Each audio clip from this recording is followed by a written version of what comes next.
Why Isn't Becky Twitchel Dead? A Tom and Scott Mystery, Book 2. Author Mark Richard Subro. Publisher St. Martin's Press, New York. Narrator Eric Ost. Chapter 7. Mr. Mason, I'm desperate. I recognized Jeff Trask's voice. Where are you, Jeff? In a phone booth at the gas station across from the high school. I heard Scott pad up behind me. What are you doing there? I can't go home. Can you help me? I'm cold. I'll come get you. Hold on, and don't go anywhere. I hung up. Scott asked, Who was that, and where are you going? Back in the bedroom, I explained as I dressed. Scott started pulling on his winter gear. I can go, I said. It's only a few minutes' drive. No way. In this weather, even without somebody after you, it is too easy to get stuck in a drift or skid off the road. On the way out, I glanced at the thermometer hanging outside the back door. It read 21 below. I drove my car through eerily deserted streets. It took 20 minutes instead of the usual 10. We saw Jeff in the phone booth stamping his feet and pounding his arms around his chest in attempts to keep warm. We installed him in the back seat of the Chevette. What happened? I asked. My mom bailed me out around 4 today. When I got home, she started in on me. When she got back from the hospital with Eric, she started in again, ranting endlessly. She wouldn't stop. Finally, I blew up. I smashed the TV in my room. I threw my stereo receiver and turntable against the wall. She tossed me out of the house. She wouldn't let me take the car. You should have called from home, I said. I tried to, but you weren't home. I tried calling all my friends for a place to stay. If parents answered, they told me no. The few kids I did talk to didn't want me at their house. I guess I have even fewer friends than I thought. Nobody wants a murder suspect around. So I walked to the movies and I sat through Scrooged and Rain Man, but the movies closed around 12 and you still weren't home. So I tried walking around. It was too cold. I hung around the White Hen across from school as long as I could, but I think they were getting suspicious. So I decided to give your place one last chance. You said to call any time, Mr. Mason. It's okay, Jeff. We'll put you up tonight, then figure out what to do tomorrow. I won't go back there, he announced. At home, I got him a few blankets and set up the couch for him. It was nearly 2. Tomorrow would be soon enough for questions and answers. I did give his mother a quick call to let her know he was safe. She thanked me and agreed to the solution. She sounded grateful, relieved, and at her wit's end. Jeff stumbled into the kitchen the next morning while I made the automatic coffee maker do its duty. Scott had brought me the simplest one on the market for my birthday. I'd managed to break 3 other machines. Don't like me, or they see me coming and nudge each other and say, Hey, Harry, here's a live one, and they break. When Scott comes into the room, they whistle innocently as if it were all my fault. Scott entered the room and yawned. Good morning. He was in jeans, a University of Arizona sweatshirt, and white socks. I wore my school clothes.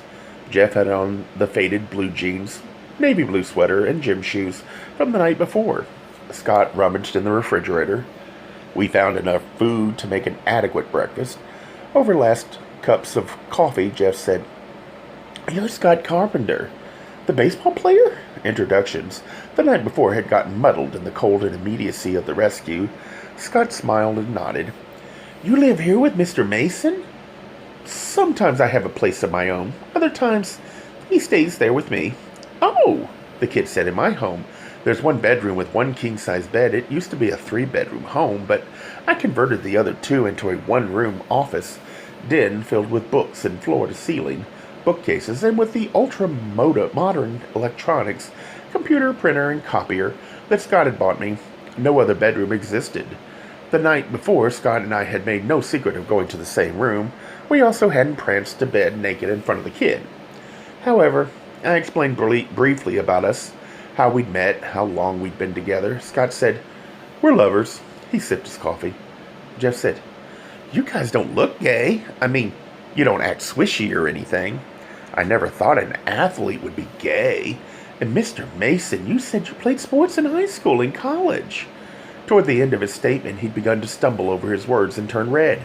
He finished with, I don't get it. You guys don't have earrings in your right ears. We didn't burst out laughing at his misconceptions, and there wasn't time for a lengthy lesson on stereotypes and prejudices. I gave him a short course, but gently, to ease his embarrassment. I asked, "How do you feel now that you know about us?" "Okay, I guess. It's your business, not anybody else's." I still don't believe it. "It's true," Scott said. Silence ensued for several minutes. Finally, Jeff said, "What's going to happen today?" "I'm going to school," I said. "You and Scott can meet me afterward." "What about tonight?" Jeff asked. "I'm going to talk to your dad and mom today," I said. "If either one will take you back, would you go?" "No way. Can I stay with you guys?" I let it drop. I wasn't going to argue about it during the day.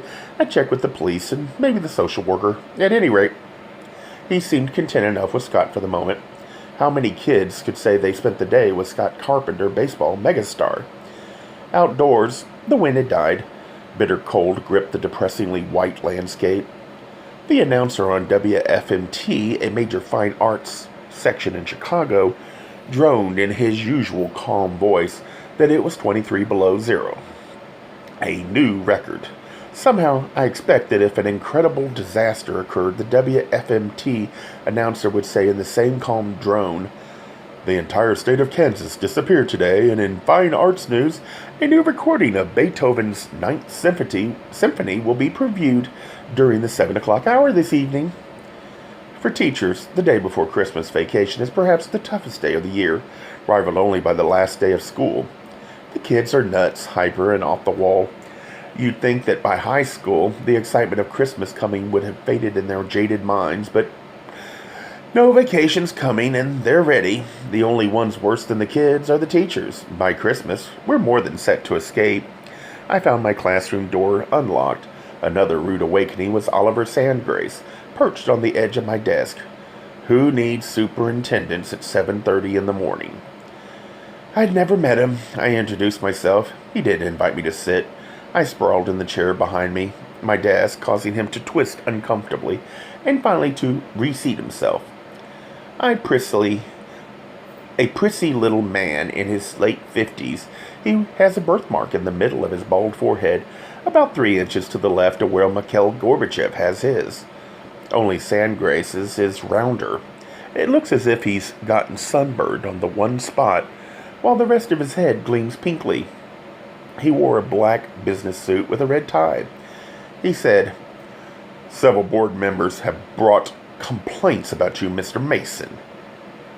"And why is that important?" "We're here to serve the public. Dealing with the community is part of our job." This was delivered in a severe tone. "I thought we were here to teach kids." "I'm not going to argue with you, Mr. Mason. I'm telling you." I interrupted. "Have I broken the contract, state law, or school code? Is there a problem with my performance in the classroom?" I got a frosty, "Don't interrupt me until I'm quite finished. I don't like your attitude." "I apologize for interrupting. I don't care if you don't like my attitude." "We may be talking about your status as a teacher in this district," he huffed. "You threatening to fire me?" I laughed. "Let's call in the union president then. Make your threats in front of him. I'll stack my 16 years of excellent evaluations against anything you've got." He got off the desk, paced the room a moment. When he resumed talking, he switched tactics. "You haven't given me a chance. Maybe I started out overly harsh. I've read those evaluations. You're a good teacher, but you're meddling in murder for which you have no expertise or training, and you're upsetting people in the district." "Who?" "I'm not at liberty to say." "Then you'll need to familiarize yourself with Article 7, Section A, Paragraph 2 of the current board union contract. It says that a teacher has the right to know the name of the complainant and the nature of the complaint. Being union building rep, I'd had to read the damn contract several million times. I can quote parts of the stupid thing in my sleep." "I don't need you to tell me what's in this contract," Sandgrace said. "Obviously you do." "Why are you so hostile?" he asked. We stared at each other a moment. He broke the contract first. I watched his gray eyes dart about the room. They came back to rest on me. "I'm here representing the Board of Education. They are your and my bosses, whether we like it or not. They told me to tell you to cease your activities connected with Jeff Trask. Specifically, not to talk to the kids, teachers, or parents involved. On what authority do they make that demand? He looked nonplussed. They have no jurisdiction over my activities outside of school. I have broken neither the law, which you are in no position to enforce, nor have I violated school code, union contract, or job description. You can't keep harassing parents. I won't have it. If necessary, I'll talk to the police about your activities. Then it's the police's problem, not yours, isn't it? I asked. I can't have one of my staff involved in a criminal investigation, he said. Is there a job-related issue here? How dare you defy me? You teachers in your union are not all-powerful. Neither are you in the board. He gave up trying to sound reasonable. You realize there will be repercussions for you, Mr. Mason. What will those be? I asked. The board will decide at its next meeting. Keep your idle threats. But do remember, if necessary, the union can tie you up in hearings for years if you try harassing me. He shook his head and left. Administrators are such assholes. I suspected a cover-up of some kind before. Now I was sure of it. I knew I'd kept digging. I'd also need to be more careful. I might sneer at Sandgrace's threats, but I didn't want to push anybody too far beyond their limits. He was just a guy doing and protecting his own job. The instant the bell rang for lunch, Meg appeared outside my classroom door. She waited for the kids to leave. She wore a wicked grin. It usually meant somebody was in deep shit. She closed the door and motioned me over to the windows. She looked over her shoulder. A little melodramatic, Meg? You won't believe this. I've got hot gossip, and I mean torrid. She gave a dramatic pause.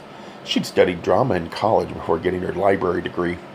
First, you must understand this is from an unreliable source. Then what good is it? Listen, she said, thumping my elbow. George Wyndham and Pete Montini are the major source of drugs in the school. They're part of a major drug network. I can't prove they sold directly to kids. They have students doing the actual selling. They work through intermediaries so the kids at school won't know who's behind it. I told her what I'd heard from Eric and what George had told me without revealing my sources. It's true then, she said. I shrugged. You say your source is unreliable. Do I believe George? He claims he stopped and that he only bought drugs. Certainly, I think he and Pete are up to something. At least Pete is. I told her about the chase in the house. After numerous warnings to be careful and a reconfirmation of lunch Saturday, she left. I phoned Mr. and Mrs. Trask. Dad said keep the kid. Mom wanted to calm down a bit yet. She asked whether we'd keep him a while longer. After my tutoring group left, I got hold of Frank Murphy at the police station. He listened to all I told him. He said he'd check it out, but he told me whatever I had was speculative and circumstantial. Although, if I wanted, he'd arrest Montini for trying to run us off the road. I didn't want that for now. I let it go. I was late for meeting Scott and Jeff, so I hurried to my classroom. For my coat, they stood in the doorway. Scott said, Instead of letting the car run, I thought we'd meet you here. I'd like to talk to Paul Conlon before we go, I said. We walked down to the gym. They stayed in the hall while I stood inside the doors, waiting for a pause in movement. The basketball team ran plays, shouting and calling encouragement to each other. Montini caught my eye and turned his back with that. Instead of waiting, I marched across the floor and told him I needed to see Paul. While he hesitated, I beckoned Paul over. I told the boy what I wanted. He looked to Montini for approval. With a snarl, Pete said, Who gives a shit? And walked away. In his faded orange practice uniform, dripping sweat and breathing hard, Paul followed me into the hallway. The two boys nodded coolly at each other.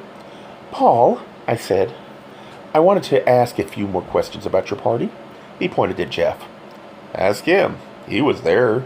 The cops questioned me. They said I didn't do anything wrong. I'm in the clear. Jeff said, Come on, Paul. You've got to help me. I didn't kill Susan. Mr. Mason might be able to find who did it. Why won't you talk to him? He's just a school teacher. He can't do anything. Paul, we were buddies. I need help, Jeff said. The sounds of slapping basketballs and running feet echoed around the plaintiveness of Jeff's plea. You may have needed my friendship, Paul said, but I was never a buddy of yours. You hung around like a wimp. You were never really one of the guys. "What happened since we last talked?" I asked. I would never have expected such cruelty from Paul Conlon. Whenever I'd seen him around school, he was always the big deal athlete. But with plenty of time to be generous to the adoring hordes, he managed to pull this off without seeming condescending or phony. Now his face showed anger and hate, and yet underneath I thought I detected a note of fear. Paul said, "All of you stay away from me. I don't need this murder shit to screw up my chances for college and a pro career. I've got a chance to go to a top-rated school. Leave me out of this. Leave me alone." Jeff quivered with anger. "You bastard," he said. "All the times I trusted you, all the dreams we had about our futures." "Forget it," Paul interrupted. "That was kid stuff. I got nothing to say about the party or anything else. I have to get back to practice." He yanked open the gym door and left us.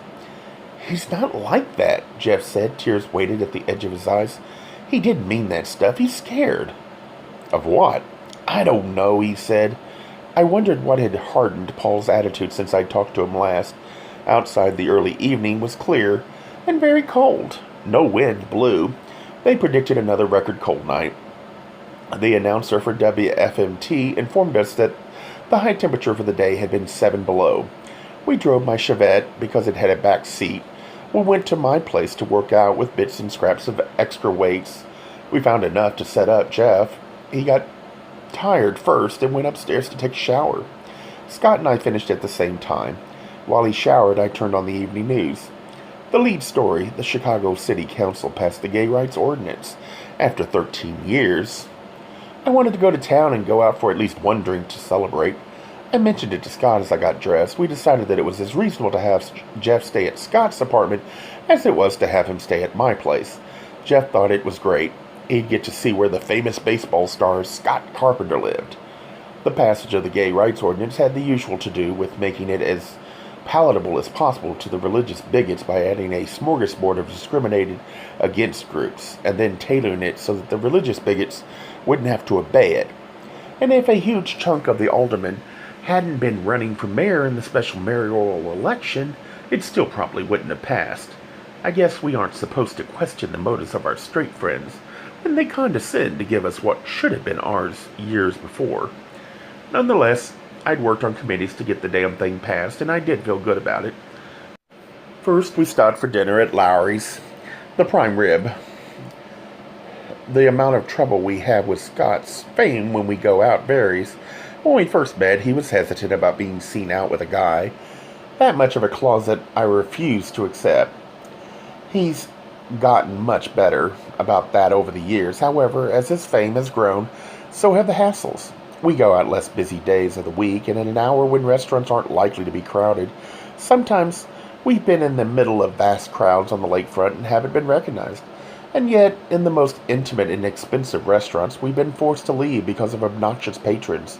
This night, because of the weather, the restaurant wasn't crowded except for one waitress, whom Scott signed an autograph for. We had a quiet meal at Larry's. They've got 3 entrees on their dinner menu: thin, medium, or thick cut prime rib. Here's a tip: order the end cut. Eating it is almost better than sex. While we ate, Jeff satisfied more of his curiosity about the life of a professional sports player. They'd obviously already discussed a great deal during the day. Jeff returned several times to the subject of the World Series 3 years ago. Scott's 5th game no-hitter was a phenomenal work of art. His 7th game no-hitter was a thing of beauty, as well as being the highest-rated TV show ever. After dessert and after coffee, I said, "I've got a few more questions about Sunday, Jeff." He squirmed slightly, but looked cooperative. "First, I want to know how everybody got along with each other." I said, "Okay, Becky pretty much runs things. She's got a mean mouth. Even Paul's a little afraid of her, I think. She makes plans for the group. If she wants to go to a movie, then we all go to a movie. If you disagree, she cuts you off. You're nothing, and the group goes along with her. Doris and Roger are basically an audience for her. Eric hung around mostly, I think, because he and Paul were teammates and sitting at home bored Eric. Paul and him are good friends. What about drugs and alcohol at the parties?" "Kids drank." He did a more pronounced squirm. "And we did some drugs. Almost always pot. Once or twice we did coke. I did a couple of lines once. He stared at his hands as they smoothed the tablecloth. Who brought the drugs? Every time I saw it was Becky. Although Paul usually rolled the joints to cut the lines, maybe Paul the Saint had a few more flaws, I asked. Did you ever buy any? Once in a while. Some of us would chip in for a little extra. Usually not, though. Nobody mentioned money, much at all. We always had enough drugs. It wasn't a big deal. Nobody was an addict or anything. Teenage whine and defensiveness had crept into his tone. I asked, do you know why Paul cut you off so badly today? No, he shook his head miserably. I thought he was my friend. He was the last one to see the two of you together. When I talked to him, I thought he might be hiding something. Jeff defended his friend. He's not like that. He's a good guy. I don't have a lot of close friends. I'm pretty quiet. I don't like to do stuff. He told me that. It's true. I'd rather sit home lots of times. Susan and me would go to her house and babysit her little brother and sister and watch TV. Especially lately. She wanted to go and do stuff. Was she different in any other way recently? He thought a moment. Not that I noticed. About Paul, then? He fiddled with a spoon and fork left from dinner. He's a good teammate. He could get us to do better in a game even more than Coach could. Everybody likes him. He's great to be around when it's him and me and just the guys. When Becky's around, it's awful. Scott said, after this is over, maybe you and Paul can patch things up. Jeff nodded hopefully. I asked, do you know anything about teachers buying drugs? I mentioned several names. I heard they did. All of us in the group talked about it. Did you ever actually see them buying? He shook his head. Which ones were there rumors about? The ones you said, as Eric had. He added a few younger teachers. I only knew his names on faculty lists. Okay, now tell me about Paul and Coach Montini. College recruiters had been drooling all over Paul. Jeff told us they came from all over. Paul and Coach Montini had meetings about it all the time. Montini had pushed Paul a lot this year. As Paul said in the hallway, he really had his heart set on a pro career. He wanted to get into a big school. He talked about it all the time. Paul attended summer athletic camps, did extra workouts, everything. I didn't see how that information would help. I switched topics. Was Susan connected with the drugs? Selling, carrying, delivering? Not that I saw or knew about. Who would want to kill her? I don't know. Scott said, what I don't get in this whole thing is, why isn't Becky Twitchel dead? Almost everybody hates her. Everything I've heard about her is negative. She's part of the drug connection. Why is she the center of everything, yet taking none of the consequences of her behavior? I don't know, Jeff shrugged. Partly because she dates Paul and everybody likes him. He's great, cool, fun to be around, always knows what to say or do. At Scott's, we installed Jeff in front of the 40-inch stereo television. The kid spent most of the time while we were there with his mouth gaping open. I guess I'm used to it. Scott's place is done in several basic styles. The living room has dark wooden chairs and sofas covered with soft cushions.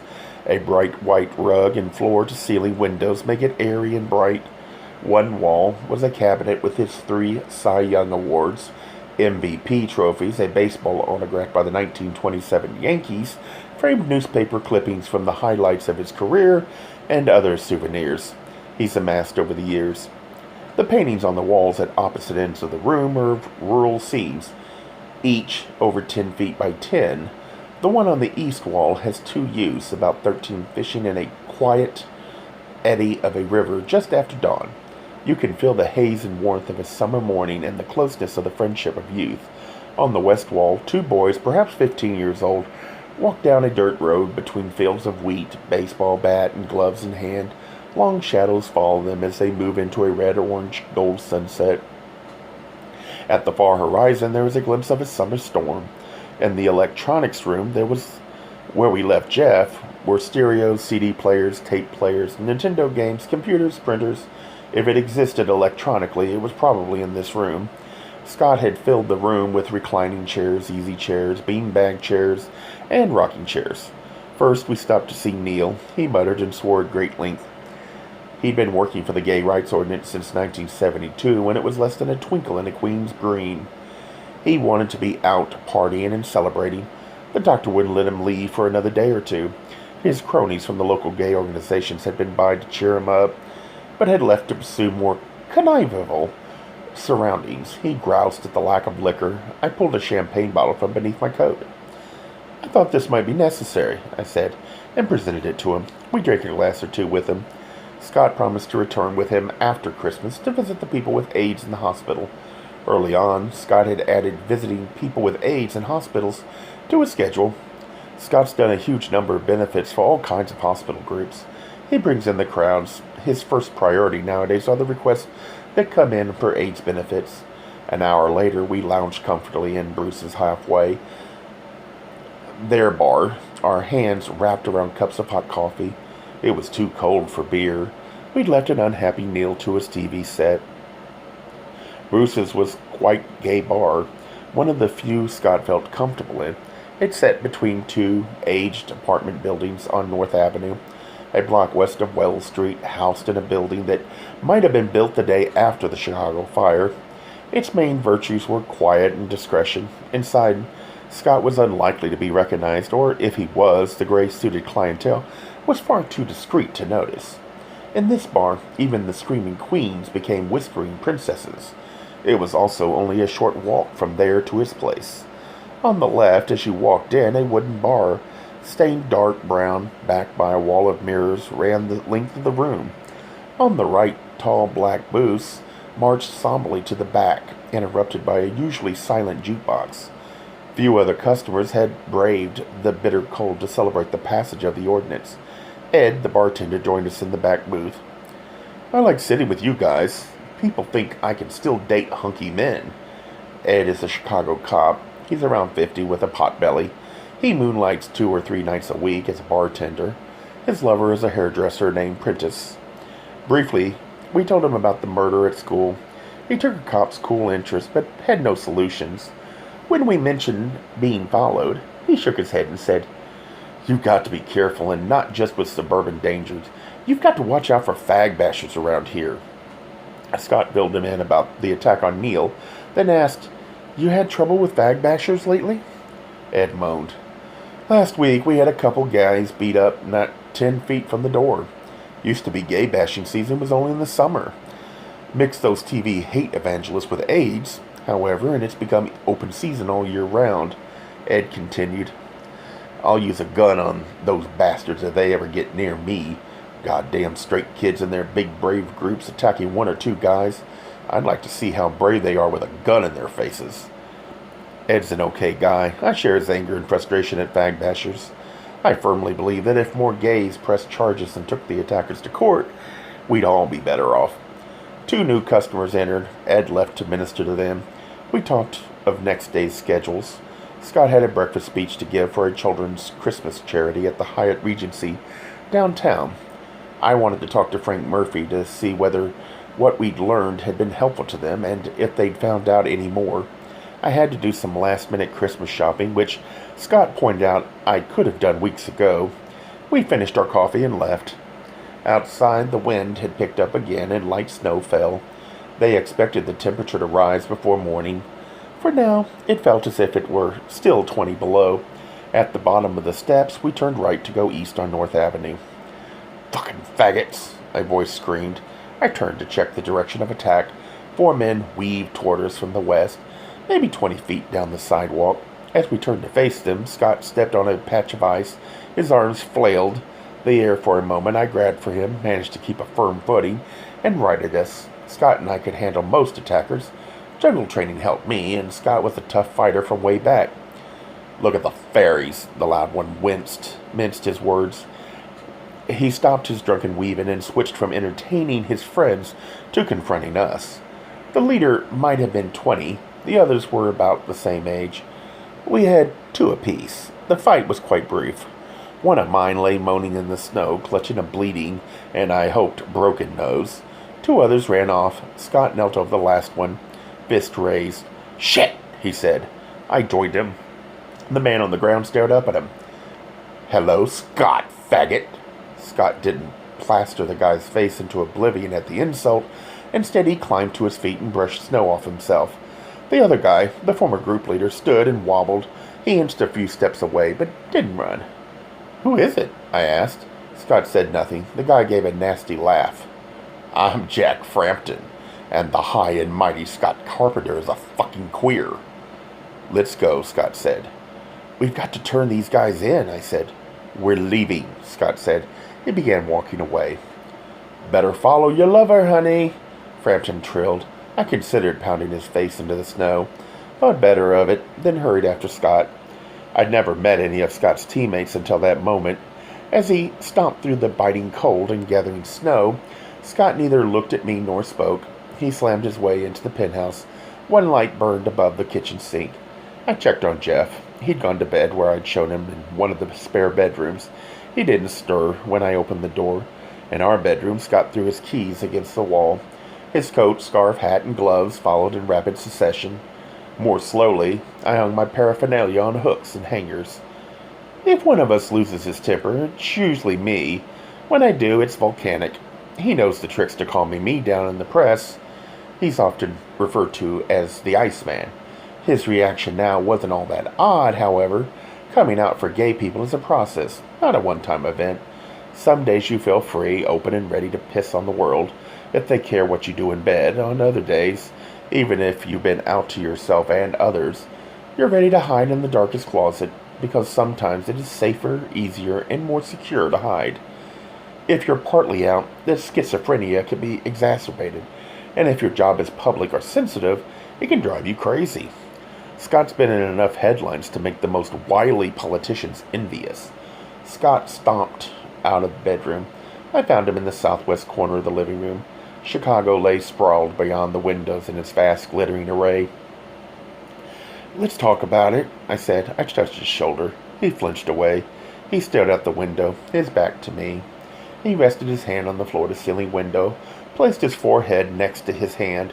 Early in our relationship, he closed himself off for me in emotional situations. He'd changed, and had become easier, but times like now could occur, and talking could be tough. I let the silence build. Finally he said, "I can't do what you want. I can't be open about being gay. I try. I'm 37 years old, and only 2 months ago, I told my parents why I'm never going to bring home bouncy, cute grandkid and the girl of their dreams. It's too scary for me." "It's that way for me sometimes, too," I said. He talked on as if I hadn't spoken. "We live quietly. We don't shove our relationship on others. I know my closet will never be so severe that it would endanger our relationship. But now this bastard Frampton. Everything's fine for years. I'm getting better with being public. This morning with the kid, I felt good and proud. Now one asshole teammate sees me leave a gay bar and I panic. Maybe he won't tell." He finally turned to me. "Don't you understand? I don't want to live in a world where I have to worry about who might tell, who might see, who might say, who might start a rumor or worse. At which press conference after a game, which reporter will ask the question, 'Do you fuck guys?' I'm fed up with living in fear. In your teaching, you don't think about it. You've got the confidence to cope. I don't." He walked partway along the glass wall to the table where he kept his World Series awards. "You were ready to take me to your teammates' New Year's Eve gathering." "That was a party, not a blatant announcement." I didn't move from my spot. "You know I do understand," I said. This wasn't the first time we'd had this type of discussion, but then he'd never been seen in a possible compromising position by a teammate. "Do you want to try to talk to Frampton?" "I don't want to have to talk to anybody." "What do you want to do?" I moved toward him. "Run, hide, turn the clock back to make it never have happened. Make myself not gay." We hadn't turned the lights on. We faced each other in the glow from the city below, his blue eyes glistening almost black. "They can make us hate ourselves so easily," I said. "I don't hate myself. Every time one of us wishes we weren't gay, they've taken another step toward repressing us. We can't let that happen." "I can't be as politically perfect as you want," he said. "I'm just a guy with a life I want to be happy about." A glint of a tear shone on his right cheek. He shook his head. I know I'm probably making a fool out of myself. I know I could quit baseball today, and if all my endorsements ended tomorrow, even then I'd barely notice a dent in my lifestyle. I've got advantages and possibilities most gays only dream about. I said, the point is, you don't want to live in fear. You don't want to alter your life because you're gay, and each alteration we make for that reason diminishes us as a person. And if you had to quit because you're gay, it would hurt. You love baseball. It's been your life since you were 11 years old. Scott said, and when I leave, I want it to be on my terms, not because a snotty little bigot who can barely hit a major league curve has a fucking big mouth. I moved close to him, gripped his forearms. I felt the muscles ripple beneath my touch.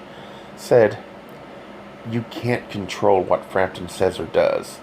I know of no reason why any gay person need live in fear in this day and age. All of us in some way, you and I in particular, when we went for the test, have had to face AIDS and the fact of our own mortality. We were lucky. We both tested negative. His shoulders sagged. His eyes searched mine. It never stops, does it? He asked.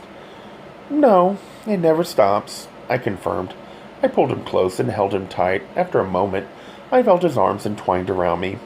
Returning from the bathroom early the next morning, I lay one eye open to observe the swirling snow. I breathed a prayer of thanks, the God who gives teachers vacations. I rolled close to Scott's warmth and snuggled down to a cold winter's doze. I awoke again at 7. Scott adjusted his tie front of the mirror. Go back to sleep, he said. What time will you be home? I mumbled. Around 11. I watched him don his suit coat and overcoat. He stopped on my side of the bed, leaned down and kissed me lightly on the forehead. Jeff got up a few minutes after I did, around 8. We put together some clean clothes for him. A pair of Scott's old jeans and a flannel shirt of mine. I found enough food for a sufficient breakfast. I lazed about the apartment. Jeff tried a few of the weights in Scott's half gym, switched on the TV, wandered around restlessly through rooms. Almost shyly, he asked whether he could go out and walk around. It wasn't far to the Michigan Avenue shops. I told him it was okay, but to be back soon. I read some of McPherson's Battle Cry of Freedom around 10. I decided on a shower. After I was done dripping wet, still tallying my hair, I heard the buzz from the doorman. 20 stories below, I presumed it was Jeff. Instead, the doorman's voice said, "A Mr. Cortland for you, sir." A voice bellowed in the distance. "I'll be up in a second." The doorman uttered a protest. The phone on the other end clicked off. Doug Cortland was Scott's best friend on the team. Scott described him as a 6'6" chunk of first baseman. They elected him team captain and player union rep, both tributes to his popularity and shrewdness. He often tried hiding behind a dumb hick from Arkansas facade. They shared a rural southern background and an affinity for late-night poker on the road. It was his party. We planned to attend New Year's Eve. Towel draped around my neck and wearing the bottom to a warm-up suit, I padded to the door to answer his ring. He gave me this big goofy grin when he saw me. "You're Tom, right?" He had one fist gripped on to a very red and angry Jack Frampton. I invited them in. "Scott's mentioned you a few times." Cortland filled a large portion of the entryway. "Scott's not home," I said.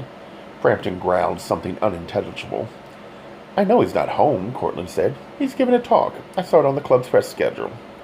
"Oh," I said. I put some coffee on, stepped into the bedroom, threw on some jeans, socks, and a sweatshirt, and joined them in the kitchen. The breakfast nook where we sat overlooks Lake Michigan. I poured coffee. Cortland said, "I got a call early this morning from this jerk." He pointed a thumb at Frampton. "I hear you met last night. Jack is quite concerned about your relationship with my best friend. I wish Scott felt free enough to tell me about you. I guessed he was gay years ago. I figure he never brought it up, so it wasn't my business. It never stopped our friendship, so I ignored it." I wasn't sure what to say. "I stopped here for 3 reasons: to have Jack apologize, to meet you, the person my best friend loves, and to invite you both over for dinner next week. My wife and I would love to have you." My simple thanks seemed inadequate. From Frampton's call, I figured you guys must be staying in town. I knew you were a school teacher from what Scott had said. "What else did he say about me?" "Not much." He grinned. "He's very discreet, but you can't fool a real friend when you're in love. I guessed you might be off from school, so I thought I might come over." It turned out Frampton had called Cortland with the news first thing. He and his buddies had been carousing in various watering holes on Wall Street before they'd run into us. They'd attacked gays outside Bruce's before. This time, they'd got more than they'd bargained for. Frampton had thought Cortland would join him in universal outrage and condemnation of Scott. Mistake. We talked until the front door opened. Scott entered the kitchen a minute later. He observed the sullen Frampton staring out the window at one end of the room, while Doug and I sat at the kitchen table. "Come here, you," Cortland motioned Frampton over. "You got something to say to these guys. Say it to their faces, not some sneaking coward bullshit." Cortland glowered. "I'm sorry about last night," Frampton mumbled the apology. His brashness showed briefly. "I still don't like faggots." Cortland grabbed him. "Who don't you like?" Frampton cast a guilty look at all three of us. "Gay people," he muttered. Cortland slapped him on the ass. "Good boy. There's hope for you yet. You're honest and you can learn," Scott said. "Jack, if you'd like to talk about it sometime or ask questions." "I guess I'd like to leave it alone for now," Frampton said. Scott offered him his hand. The kid looked surprised. He shook hands, almost gratefully.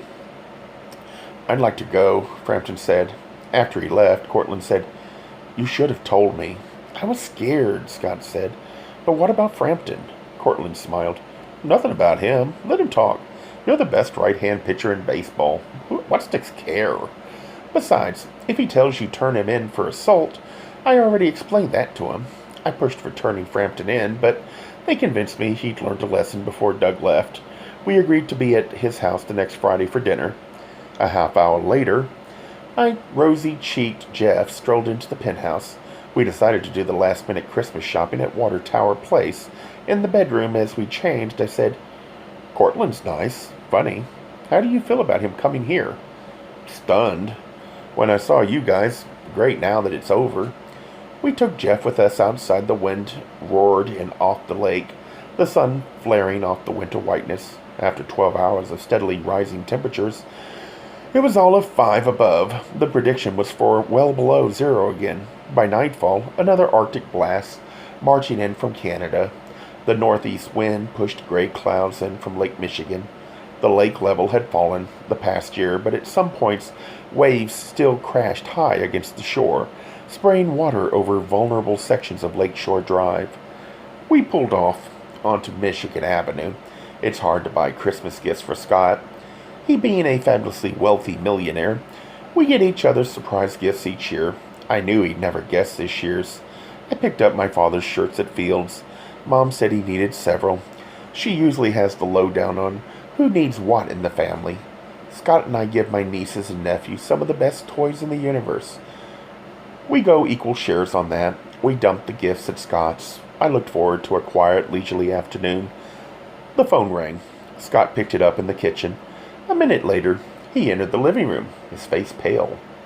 "What's wrong?" I asked. "That was Frank Murphy at the River's Edge police station. Roger Daniels is dead." "Did Murphy say what happened?" "No, he wants to see us." I told Jeff. "He can't be dead," was his stunned response. "He was my friend, next to Paul, my best friend at school." Gay Mysteries audiobooks. I think it is easy to hate a label, but a face humanizes the word. So this effort is twofold: to offer comfort to those like myself that your world didn't end because you don't fit into the view of acceptable society on both sides, and in hopes of helping those with family that are LGBTQ, that it doesn't mean we are aliens from the child they once knew. Reassure them so they can maybe be supportive at the same time, being true to their values.